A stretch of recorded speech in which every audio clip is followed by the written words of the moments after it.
మత్తయి సువార్త 9వ అధ్యాయం 18 నుంచి 26 వరకు ఉన్న ఈ విషయాలన్నిటిలో కూడా 2 అద్భుతాలు దేవుడు చేశాడు. మొట్టమొదటి అద్భుతం ఏమిటంటే 12 ఏళ్ల కుమార్తెను బ్రతికించడం ఒకటి. రెండవది ఏమిటంటే 12 ఏళ్ల నుంచి రక్తస్రావ రోగం కలిగిన స్త్రీని స్వస్థపరచడం. 2 అద్భుతాలు ఇక్కడ మనం చూస్తున్నాం. యేసు ప్రభు జీవితంలో వెంటనే జరిగిన కార్యాలు. మొట్టమొదటి ఏ కార్యం జరిగిందంటే ముందు ఆమె స్వస్థత పొందుకుంది. జరిగిన విషయం ఏంటో చెప్తాను, జాగ్రత్తగా వినండి. యేసు ప్రభు మార్గంలో వెళ్తున్నాడు.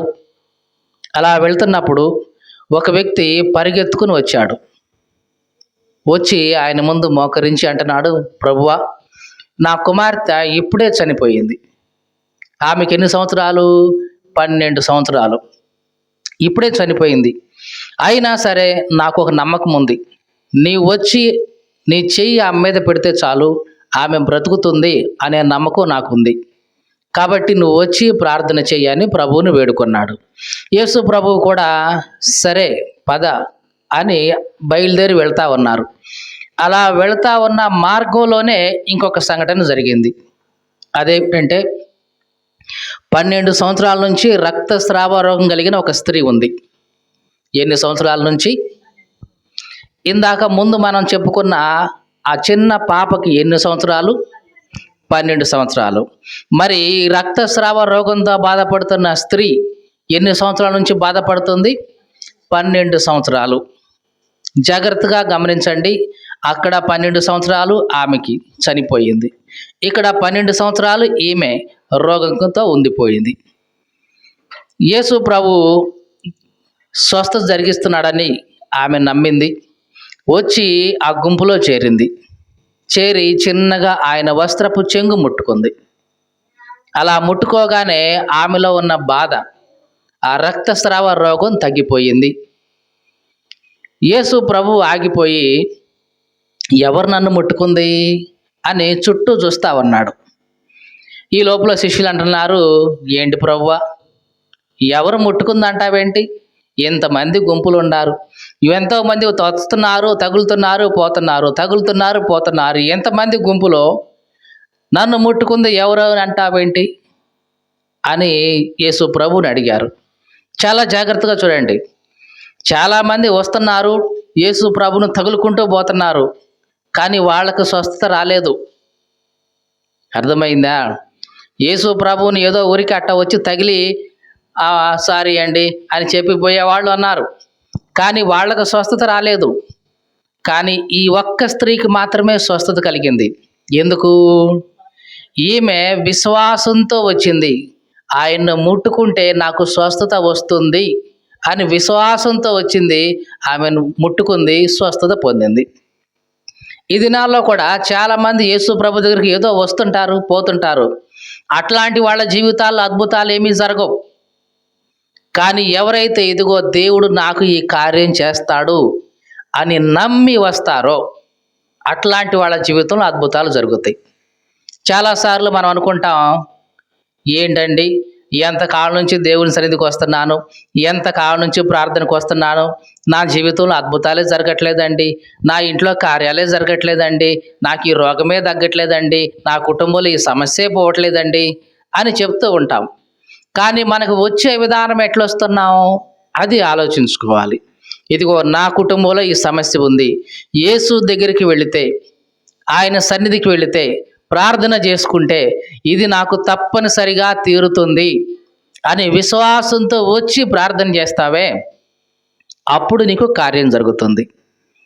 కానీ చాలాసార్లు మనం వచ్చేది ఎట్లాంటిదే, దేవుని సన్నిధికి వెళ్దాం అని ఊరికి అట్లా వస్తాము, కానీ విశ్వాసంతో రాము. ఎట్లా రావాలి? విశ్వాసంతో రావాలి. విశ్వాసంతో వస్తే దేవుడు తప్పనిసరిగా అద్భుతం చేస్తాడు. విశ్వాసంతో ముట్టుకుంది ఈమె. ఎట్లా ముట్టుకుంది? విశ్వాసంతో ముట్టుకుంది. మిగతా వాళ్ళందరూ కూడా వచ్చి ముట్టుకుంటున్నారు, తగులుతున్నారు, కానీ వాళ్ళకి ఏమి కలగట్లా. ఈమె ఒక్కటి మాత్రం విశ్వాసంతో వచ్చి వస్త్రపు చెంగు మాత్రమే ముట్టుకుంది. వస్త్రపు చెంగు అంటే అంచు, అట్లా ముట్టుకుంది అంతే. వెంటనే ఆ అంచులో నుంచి ప్రభావం ఆమెలోనికి వచ్చేసింది. యేసు ప్రభువుకి అర్థమయ్యి, నన్ను ఎవరో ముట్టుకున్నారు, ఉద్దేశపూర్వకంగా ముట్టుకున్నారు, విశ్వాసంతో ముట్టుకున్నారు, ప్రభావం నాలో నుంచి వెళ్ళిపోయింది, నాకు అర్థమైంది ఎవరు నన్ను ముట్టుకుంది అని చుట్టూ చూశారు. ఎవరు ఏం మాట్లాడటం లేదు, అంతా సైలెంట్ అయిపోయారు. ఈమె వణుకుతూ వణుకుతూ వచ్చింది. అయ్యా, నేనే ముట్టుకుంది. ఏంటమ్మా, ఎందుకు ముట్టుకున్నావు, ఏ అవసరం ఉండి ముట్టుకున్నావు అంటే, అయ్యా 12 సంవత్సరాల నుంచి రక్తస్రావ రోగంతో బాధపడుతున్నా. ఎంతోమంది వైద్యుల దగ్గరికి వెళ్ళా, కానీ ఏ ఫలితం లేదు. ఎంతోమందిని ఆశ్రయించా, కానీ నాకు స్వస్థత రాలేదు. నీ మీద విశ్వాసం ఉంచా, నీ సన్నిధికి వచ్చా, నీ వస్త్రపు చెంగును ముట్టుకున్న విశ్వాసంతో ఇదిగో నాకున్న రోగం తగ్గిపోయింది, నాకున్న రక్తస్రావ రోగం నిలిచిపోయింది, ఇదిగో అని అందరి ముందు సాక్ష్యం ఇచ్చింది. యేసు ప్రభు అన్నాడు, అమ్మా, నీ విశ్వాసమే నేను స్వస్థపరిచింది. మిగతా వాళ్ళందరూ వచ్చి ఊరికి అట తగిలి ముట్టుకున్నారు, కానీ ఈమె ఏం చేసింది, విశ్వాసంతో వచ్చి ముట్టుకుంది. స్వస్థత ఆమె జీవితంలో జరిగింది. ఇదంతా అయిపోగానే మొదట ఒక వ్యక్తి వచ్చాడు కదా, యాయీరు. ఆయన కుమార్తె అప్పటికి చనిపోయింది అక్కడికి. ఇప్పుడు ఆమె దగ్గరికి వెళ్ళిపోయారు. వెళ్ళిపోగానే అక్కడ ఉన్న వాళ్ళందరూ కూడా ఏడుస్తూ ఉన్నారు. ఆ ఇల్లంతా కూడా దుఃఖంతో నిండిపోయి ఉంది. ఇప్పుడు యేసు ప్రభు అన్నాడు అక్కడ ఉన్న వాళ్ళందరినీ ఉద్దేశించి, ఆమె నిద్రిస్తూ ఉంది, చనిపోలేదు అనంటే యేసు ప్రభుని అపహాస్యం చేశారు. ఏంటి, నిద్రపోతుందా, చచ్చిపోలేదా అని అపహాస్యం చేశారు. యేసు ప్రభు వాళ్ళందరినీ పంపించేయమన్నాడు. యాయీరు వాళ్ళందరినీ పంపించేశాడు. ఇక ఆ కుమార్తె ఉన్న గదిలోనికి వెళ్ళి యేసు ప్రభు ఆమెను చెయ్యి పట్టుకొని లేవనెత్తాడు. తల్లితా కుమి అని గ్రీకు భాషలో చెప్పాడు. అంటే ఆ మాటకు అర్థం ఏంటంటే, చిన్నదానా లే అని అర్థం. వెంటనే ఆమె లేచింది. చాలా జాగ్రత్తగా చూడండి, బైబిల్ గ్రంథం మొత్తంలో ఈ 2 సంఘటనలు, మొట్టమొదటిది రక్తస్రావ రోగంతో బాధపడుతున్న స్త్రీ స్వస్థత పొందడం, రెండవది చనిపోయిన ఆ కుమార్తె బ్రతకడం. ఈ 2 కూడా ప్రతి సువార్తల్లో, అది మత్తయి సువార్తలోనే కానివ్వండి, మార్కు సువార్తలోనే కానివ్వండి, లూకా సువార్తలో కానివ్వండి, ఇవి 2 కూడా పక్క పక్కనే ఉంటాయి. ఎందుకు, మళ్ళీ జాగ్రత్తగా గమనించండి. ఈ రెండిట్లో కూడా మనకి కోయిన్సైడ్ కనిపించేది ఏంటంటే 12. ఆ కుమార్తెకి ఎన్ని సంవత్సరాలు, 12. ఈమె రోగంతో బాధపడింది ఎన్ని సంవత్సరాలు, 12. ఎందుకు దేవుడు ఇట్లాగా 12 అని అట్లా పెట్టాడు? అదేదో ఊరికి జరిగిపోయిందిలేండి అని అనుకుంటే పొరపాటు. ఈ పరిశుద్ధ గ్రంథాన్ని రాయిస్తున్నప్పుడు దేవుడు ప్రతిదీ కూడా చాలా జాగ్రత్తగా తీసుకున్నాడు. ఇవాన్ ప్యానిన్ అనే ఒక వ్యక్తి ఉన్నాడు. ఏం పేరు అతను? ఇవాన్ ప్యానిన్ అనే వ్యక్తి ఈ పరిశుద్ధ గ్రంథం మొత్తటిని ఆయన ఇంగ్లీష్లో చూసి దాన్ని బాగా పరిశీలించి స్టడీ చేశాడు. స్టడీ చేస్తే అసలు ఈ పరిశుద్ధ గ్రంథంలో రాయబడిన ప్రతి మాట, ప్రతి వచనం, ప్రతి సెంటెన్స్ చూసినప్పుడు ఆయనకి చాలా ఆశ్చర్యం అనిపించింది. ఎంత ఆశ్చర్యం అంటే, నిజంగా దేవుడు తప్ప దీన్ని ఎవరూ రాయలేరు అనే అంత ఆశ్చర్యం అనిపించింది. ఎందుకు ఆశ్చర్యం అనిపించిందంటే, బైబిల్లో ఉన్న ప్రతి లైన్ కూడా మల్టిపుల్స్ ఆఫ్ 7గా ఆయన అబ్జర్వ్ చేశాడు. Multiples of 7. ఒక దాన్ని కూడాడు 7 వచ్చింది, ఇంకో దాన్ని కూడాడు 77 వచ్చింది, ఇంకో దాన్ని కూడాడు 777 వచ్చింది. ఇట్లాగా 7 యొక్క మల్టిపుల్స్గానే అన్నీ కూడా వచ్చేసినాయి. ప్రతి లైన్, ప్రతి సెంటెన్స్, ప్రతి వాక్యం కూడా మల్టిపుల్స్ ఆఫ్ 7గా ఆయన అబ్జర్వ్ చేశాడు. ఎవరైనా మనిషి రాస్తే మహా అయితే ఒక వాక్యం 2 వాక్యాలు రాస్తారు అట్లాగా. కానీ ప్రతిదీ కూడా ఆ చివరి నుంచి ఈ చివరి వరకు మొత్తం అధ్యయనం చేసినా సరే it is the multiples of 7లుగా ఉంది. ఎట్లాగా రాయగలిగింది, అది కూడా మళ్ళీ మంచి అర్థం వచ్చేలాగా, మంచి భావం వచ్చేలాగా, ఒక సెంటెన్స్ లాగా, మళ్ళీ మల్టిపుల్స్ ఆఫ్ 7 లాగా రాయగలిగింది నిజంగా దేవుడు మాత్రమే. ఎట్లాంటి పరిశుద్ధమైన గ్రంథానికి సాటి అయిన గ్రంథం ఈ భూమి మీద ఒక్కటి కూడా లేదు అని ఆయన అధ్యయనంలో తేల్చి చెప్పాడు. మీకు ఇంకా బాగా తెలుసా, ఈ పరిశుద్ధ గ్రంథాన్ని దేవుడే స్వయంగా రాశాడు అనటానికి మనకి హీబ్రూలో ఇంకా చక్కటి క్లారిఫికేషన్ వస్తుంది. మీరు విలాప వాక్యాలు అనే పుస్తకాన్ని చూశారు కదా బైబిల్లో, విలాప వాక్యాలు. ఆ విలాప వాక్యాల్లో మీరు చూడండి, ఒకసారి చూద్దాం. విలాప వాక్యాలు ఎక్కడుంటుంది? యెహెజ్కేలుకి ఇర్మీయాకి మధ్యలో ఉంటుంది, చిన్న బుక్కే. చూడండి, విలాప వాక్యాలు పుస్తకం తీశారు కదా. పాత నిబంధన అయితే 680వ పేజీ తీశారా? విలాప వాక్యాలు. ఇప్పుడు జాగ్రత్తగా చూడండి, ఈ విలాప వాక్యాలు ఇంగ్లీష్లో లామెంటేషన్స్ అని ఉంటుంది. ఇట్లాంటి బుక్ బైబిల్లో ఎక్సలెంట్ బుక్ అన్నమాట. ఇది మనం ఎప్పుడు విని ఉంటాం. ఇది ఈ విలాప వాక్యాలు అనే ఈ చిన్న పుస్తకం ఈ పరిశుద్ధ గ్రంథం అంతటిలో కూడా ఎక్సలెంట్ బుక్, శ్రేష్టమైన పుస్తకం అన్నమాట. ఏంటండి అంత శ్రేష్టమైన పుస్తకం, ఏముందో దీంట్లో అని అంటే ఒకే ఒక చిన్న మాట.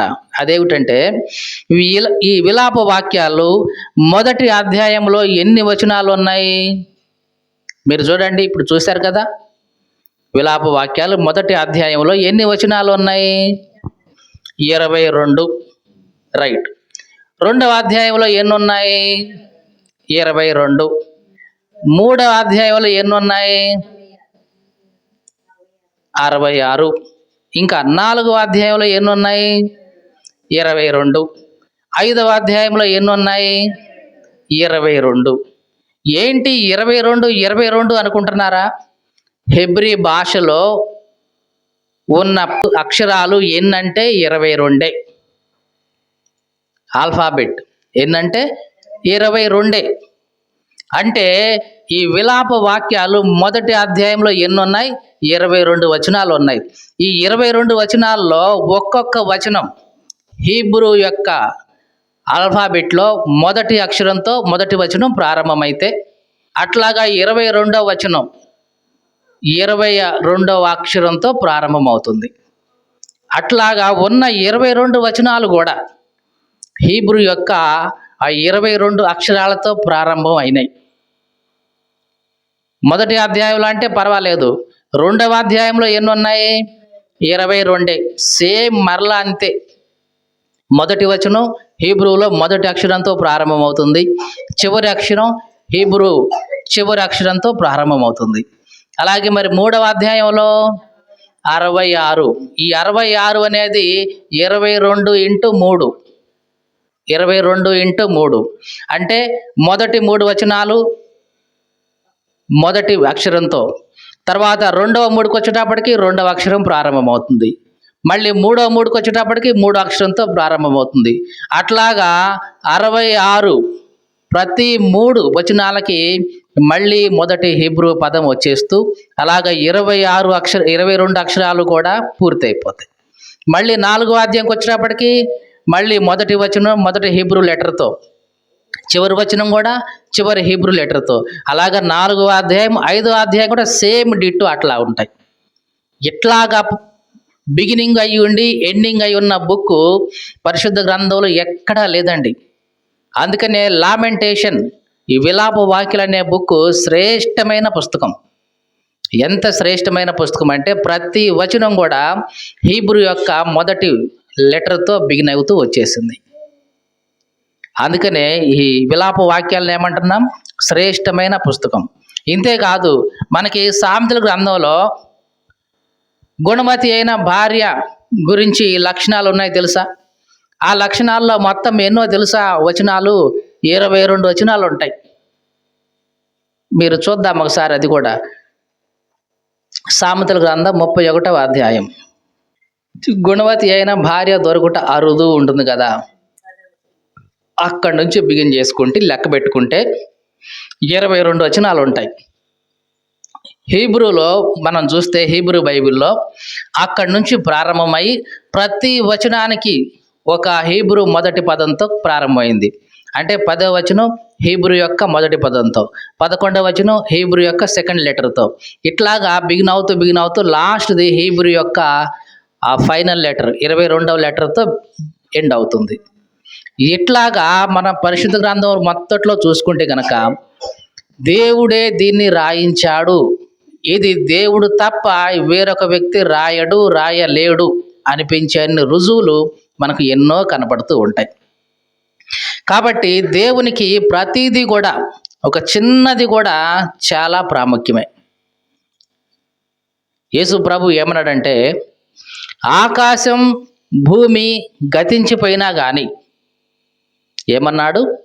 ఆకాశం భూమి గతించిపోయినా సరే, ఇదిగో ధర్మశాస్త్రం అంతా నెరవేరేంత వరకు దాంట్లో ఒక సున్నా కానీ ఒక పొల్లు కానీ తప్పిపోదు అన్నాడు. మీకు అర్థమైందా? ఒక సున్నా కానీ ఒక పొల్లు కానీ తప్పిపోదు. అంత జాగ్రత్తగా దేవుడు చూశాడు. ఈ పరిశుద్ధ గ్రంథం అంతట్లో కూడా ప్రతీది కూడా చాలా జాగ్రత్తగా మనం చూస్తే, ఈ 12 అనే దాని దగ్గరికి వచ్చాం మనం. ఈ 12 అనేది దేవుడు ఊరికి అట్లాగా ఏదో హఠాత్తుగానో లేకపోతే ఏదో కాకతాళీయంగా వచ్చింది కాదు. 2 మనం చూసాము. ఈ 12 అనేది దేనికి సూచన అంటే, చెప్తాను జాగ్రత్తగా వినండి. ఈ 12 అనేది సంపూర్ణమైన జనాంగానికి సూచన. దేనికి సూచన? సంపూర్ణమైన జనాంగానికి సూచన. పరిశుద్ధ గ్రంథం మొత్తట్లో మనకి 12 అని ఎక్కడ తగిలినా సరే సంపూర్ణతకు అది చిహ్నంగా ఉంటుంది. మీరు చాలా జాగ్రత్తగా అబ్జర్వ్ చేయండి. పాత నిబంధన నుంచి వస్తే ఎన్ని గోత్రాలను దేవుడు ఏర్పాటు చేశాడు? 12 గోత్రాలు. ఒకటి తక్కువ ఒకటి ఎక్కువ ఎందుకు చేయలేదు తెలుసా? దేవునికంటూ ఒక ప్రణాళిక ఉంది, ఒక లెక్క ఉంది దేవునికి. 12 గోత్రాలే. మరి యేసు ప్రభు శిష్యులను ఏర్పాటు చేసుకునేటప్పుడు ఎంతమందిని ఏర్పాటు చేసుకున్నాడు? 12 మందిని.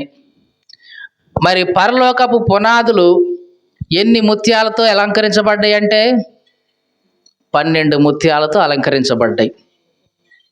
12 మంది అపోస్తలులు, 12 గుమ్మాలు. ఇట్లాగా 12 అనేది పరిశుద్ధ గ్రంథం మొత్తట్లో ఏమి చూపిస్తుందంటే సంపూర్ణమైన జనాంగానికి గుర్తు, సంపూర్ణమైన మానవాళికి గుర్తు. ఇక్కడ జాగ్రత్తగా చూడండి. యేసు ప్రభు ఇక్కడ 2 అద్భుతాలు మనం చేసినట్టుగా చూస్తున్నాం. మొదటి అద్భుతం ఏమిటి?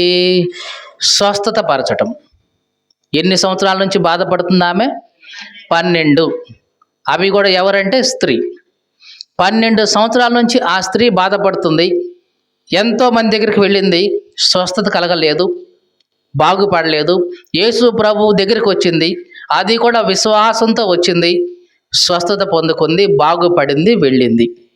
ఇది ఏమి తెలియజేస్తుందంటే 12 అనేది సంపూర్ణమైన మానవ జాతిని చూపిస్తూ ఉంటే, ఈ మానవ జాతి, సంపూర్ణమైన మానవ జాతి రోగంతో బాధపడుతూ ఉంది.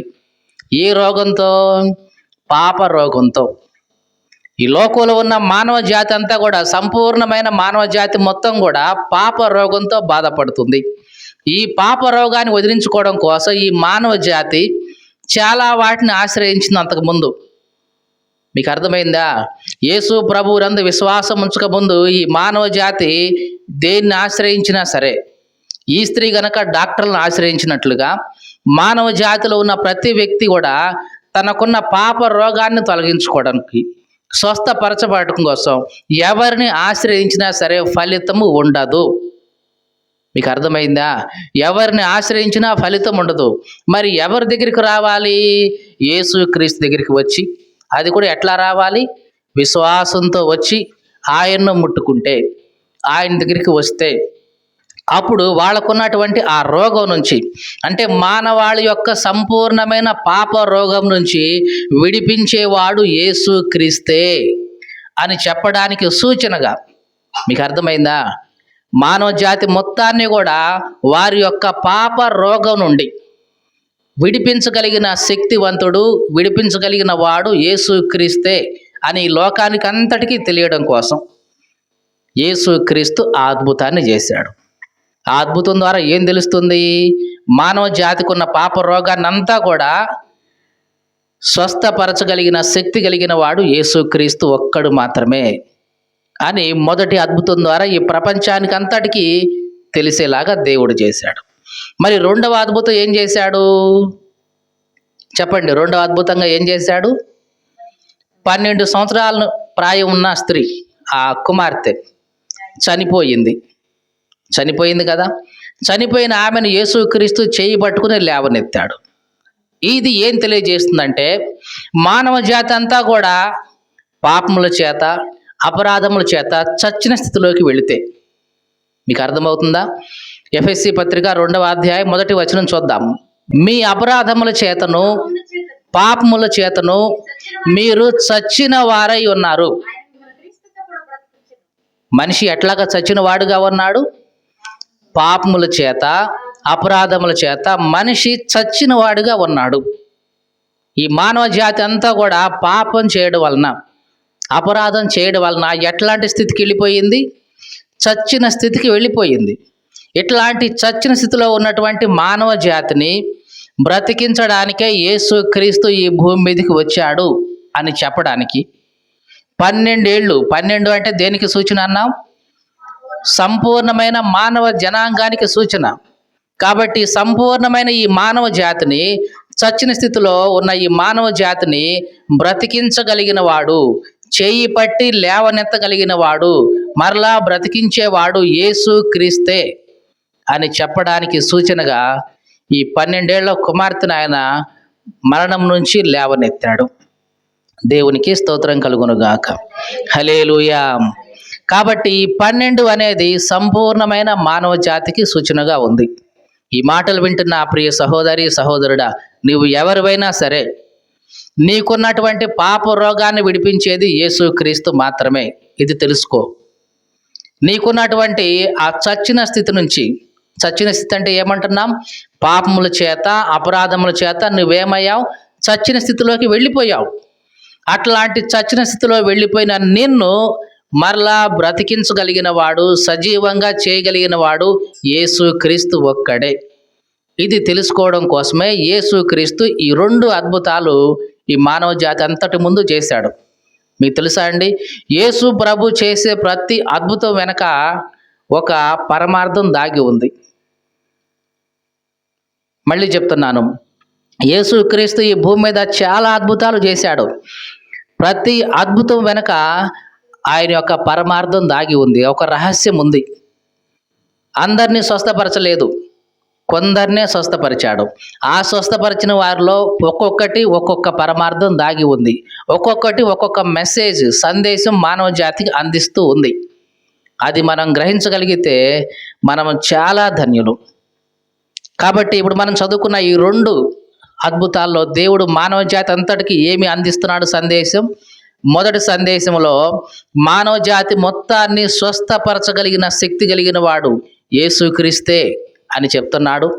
రెండవ అద్భుతంలో మానవ జాతిని బ్రతికించగలిగిన వాడు, ఏది?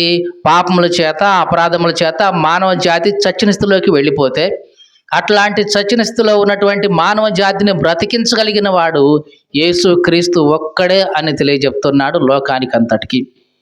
ఈ మాటలు వింటున్న ప్రియ సహోదరి సహోదరుడా, నీ జీవితంలో జరిగిస్తున్న ప్రతి అద్భుతం ద్వారా దేవుడు నీకు ఒక వర్తమానం ఇవ్వదలుచుకుంటాడు.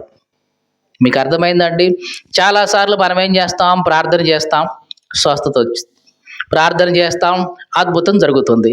కానీ ఆ అద్భుతం ద్వారా దేవుడు నీకు ఒక సందేశాన్ని ఇస్తూ ఉంటాడు. ఇది మనం మర్చిపోతూ ఉంటాం. అసలు దాన్ని మనం పట్టించుకోము. మీకు అర్థమైందండి? మళ్ళీ చెప్తున్నా, నీ జీవితంలో దేవుడు ఏదైనా అద్భుతం చేశాడు అంటే ఆ అద్భుతం ద్వారా దేవుడు నీకు ఒక సందేశాన్ని పంపిస్తున్నాడు, అందిస్తున్నాడు. ఆ సందేశాన్ని కనుక నువ్వు గమనించగలిగితే జీవితంలోకి ఎన్నడూ కూడా వెనక్కి తిరగవు. దేవునికి స్తోత్రం కలుగునుగాక. హల్లెలూయా. అప్పుడు ఇప్పుడు కూడా యేసుక్రీస్తు ఒకే రీతిగా ఉన్నాడు. ఆనాడు అద్భుతాలు చేసిన దేవుడు ఈనాడు కూడా సజీవుడుగానే ఉన్నాడు. నీ జీవితంలో, నా జీవితంలో కూడా ఆయన అద్భుతాలు చేయడానికి సిద్ధంగా ఉన్నాడు. మనం ఏం చేయాలి? విశ్వాసంతో వెళ్ళి తాకాలి. ఎట్లా వెళ్ళాలి? విశ్వాసంతో వెళ్ళాలి. చాలామంది వచ్చారు యేసుక్రీస్తు దగ్గరికి, కానీ అందరు విశ్వాసంతో రాలేదు. కొంతమంది పొల్లగొండితనంతో వచ్చిన వాళ్ళు ఉన్నారు. పొల్లగొండితనం అంటే కుళ్ళుబోత్తనం అనవచ్చు, ఇంకేదైనా అనవచ్చు. మొత్తం పొల్లగొండి తనంతో వస్తారు. శాస్త్రులు, పరిసయ్యులు ఇట్లాంటి వాళ్ళు చాలామంది వస్తుంటారంటే ఈయన ఏం చెప్తాడో విందాం, విన్న దాంట్లో తప్పులు వెతుకుదాం. ఏదో ఒకటి మాట జారపోతాడా, ఏదో ఒకటి తొందరపడి మాట్లాడకపోతాడా, ఆ మాట్లాడిన దాన్ని గట్టిగా పట్టుకొని నువ్వు ఇట్టెందుకు మాట్లాడినావు, నీ ఉద్దేశం ఏంటి, నీ వెనకాల ఉన్న ఉద్దేశం ఏంది, ఈ మాట మాట్లాడటంలో నీ ఉద్దేశం ఏంది, ఏమనుకుంటున్నావు, ఏదో రకంగా ఆయన మీద నిందేయడం. ఇట్లాగా పుల్లగొండితనంతో యేసు ప్రభు మాటలు వినడానికి వచ్చిన వాళ్ళు ఉన్నారు. మరి కొంతమంది విశ్వాసంతో ఆయన మాటలు వినడానికి వచ్చిన వాళ్ళు ఉన్నారు. ఎవరైతే విశ్వాసంతో వచ్చారో వాళ్ళు మేలు పొందారు, దీవెనలు పొందారు, అద్భుతాలు పొందారు, వాళ్ళ జీవితంలో ఆశ్చర్యకార్యాలు జరిగాయి. ఎవరైతే పుల్లగొండితనంతో వచ్చారో వాళ్ళు విన్నారే కానీ వాళ్ళ జీవితాల్లో ఏమీ జరగలేదు. మీకు అర్థమైందండి? కాబట్టి ఇప్పుడు మాట్లాడుతున్నప్పుడు కూడా చాలామంది వింటూనే ఉంటారు. విశ్వాసంతో విన్నావా, నీ జీవితంలో దేవుడు అద్భుతాలు చేస్తాడు. లేదు పొల్లగొండితనంతో విన్నావా, వింటావు తప్ప ఈ మాటలు నీ జీవితంలో ఏ అద్భుతాన్ని చేయవు, నీకు ఏ ఆశీర్వాదాన్ని తెచ్చిపెట్టవు. కాబట్టి మనము ఎట్లా వస్తున్నాం దేవుని సన్నిధికి, ఇదే ప్రాముఖ్యం. ఈ 2024లో ఎట్లాగ వచ్చాం, కానీ ఈ 2025లో మన ఉద్దేశం మారాలి. ఇదిగో నేను ప్రభు దగ్గరికి వెళ్తున్నాను, ఇదిగో వెళితే నాకు తప్పనిసరిగా ఇది కలుగుతుంది, ఇది దొరుకుతుంది అని విశ్వాసంతో రావాలి. దేవుని వద్దకు వచ్చేవాడు ఎట్లా రావాలంట? దేవుని దగ్గరికి వచ్చేవాడు ఆయన ఉన్నాడనియు, తన్ను వెదికే వారికి ప్రతిఫలము దయచేస్తాడనియు నమ్మి రావాలంట. ఎలా రావాలి? దేవుని దగ్గరికి వచ్చేవాళ్ళు దేవుడు ఉన్నాడు అని నమ్మాలి. ఎవరైతే ఆయన్ని వెతుకుతారో వాళ్ళకు తప్పనిసరిగా ప్రతిఫలం ఆయన ఇస్తాడు అని నమ్మి రావాలి. ఎప్పుడైతే అట్లాగా నమ్మి వస్తావో నీ జీవితంలో విశ్వాసం ద్వారా నీ అద్భుతాలను చూస్తావు. విశ్వాసమే విజయము అని ఇంకో చోట రాయబడి ఉంటుంది. ఏమిటంట? విశ్వాసమే విజయం. నిజంగా నీ జీవితంలో, నీ హృదయంలో విశ్వాసం ఉంటే అది నీ జీవితంలో నీకు విజయాన్ని తీసుకొస్తుంది. ఎట్లాంటి విజయమైనా సరే, నీ రోగం మీద విజయం తీసుకొస్తుంది, నీ పాపం మీద విజయం తీసుకొస్తుంది, నీ జీవితంలో ఎదుర్కొంటున్న శోధనలు, సమస్యలు, చిక్కులు, చికాకులు వీటన్నిటి మీద కూడా నీకు విజయాన్ని ఇస్తుంది విశ్వాసం. 12 ఏళ్ళ నుంచి రక్తస్రావ రోగంతో బాధపడుతున్న ఈమె విశ్వాసంతో వచ్చింది, అద్భుతాన్ని చూసింది. మరి యాయీరు తన కుమార్తె అప్పటికి చనిపోయింది తెలిసి కూడా విశ్వాసంతో వచ్చాడు. నాయనా, నీ వచ్చి నీ చెయ్యి ఆమె మీద ఉంచితే చాలు, ఆమె బ్రతుకుద్ది, నాకు ఆ నమ్మకం ఉంది, రా అని తీసుకెళ్ళాడు. ఇట్లా ఎవరైతే ఈ ప్రభువు దగ్గరికి విశ్వాసంతో వచ్చారో వాళ్ళ జీవితంలో అద్భుతాలు చూశారు. ఈ మాటలు వింటున్న ప్రియ సహోదరి, సహోదరుడా, విశ్వాసంతో రా. నిజంగా నీ జీవితంలో అద్భుతాలు చూస్తావు, దేవుడి పట్ల అద్భుతాలు చూస్తావు. అది ఎటువంటిదైనా కావచ్చు, అది చిన్నదా పెద్దదా, దేవుని దృష్టిలో రెండు ఒకటేనండి. అనుకుంటా ఇది పెద్దది, ఇది చిన్నది అని, కానీ దేవుని దృష్టిలో అట్లా ఏముండదు. ఆ చిన్న జ్వరం మాట చేత గద్దించి పంపించడం దేవునికి ఎట్లాంటిదో, నీకున్నటువంటి పెద్ద రోగమైనా సరే అదే ఎట్లాంటిదే. ఇది ఎట్లాంటిదంటే, ఒక చిన్న చీమ ఉంది అనుకోండి, అది ఏమనుకుంటుంది, ఈ చిన్న గింజ నాకు ఇబ్బంది అవుతుంది, ఒక మనిషి సాయం ఉంటే బాగుంటుంది, మనిషి చాలా పెద్దవాడు, ఈ చిన్న గింజని ఈజీగా తీసేస్తాడు అనుకుంటుంది. అదే ఒక పెద్ద బండరాయి ఎక్కడుంది, ఈ చీమ వచ్చింది, బండరాయి అడ్డు వచ్చింది, ఈ మనిషి సహాయం ఎంతవరకు పనికొచ్చింది అంటావు? ఏదో చిన్న బియ్యపు గింజనైతే తీసి పక్కన వేసాడు కానీ మనిషి, ఈ పెద్ద బండరాయి పాపం ఆయన వల్ల ఏమైద్ది అనుకుంటాం. కానీ మనిషికి ఏం తెలుసు, ఈ చిన్న బియ్యపు గింజను తీయటం ఎట్లాగో, ఇగో ఈ రాయిని కూడా తీసి అట్లాగే వేసేస్తాడు. ఇదేమి పెద్ద కష్టం అనుకోడు. దేవుడు కూడా నీ విషయంలో, నా విషయంలో ఇట్లాగే. ఆయనకు అసాధ్యం అనేది లేదు, కష్ట సాధ్యం అనేది లేదు. నువ్వు విశ్వసించి నమ్మగలిగితే చిన్న విషయాన్ని మొదలుకొని పెద్ద విషయం వరకు దేవుడు నీ జీవితంలో సునాయాసంగా చేయగలడు, ఈజీగా చేయగలడు. ఎన్నో సాక్ష్యాలు మనం వింటున్నాం, దేవుడు చేయగలడు. దేవునికి స్తోత్రం కలుగును గాక. మరి మనం చేయాల్సిందేంటి? విశ్వాసంతో ఆయన్ని సమీపించాలి. ఎలా సమీపించాలి? విశ్వాసంతో సమీపిస్తే చాలు నీ జీవితంలో అద్భుతాలు నువ్వు చూడగలవు.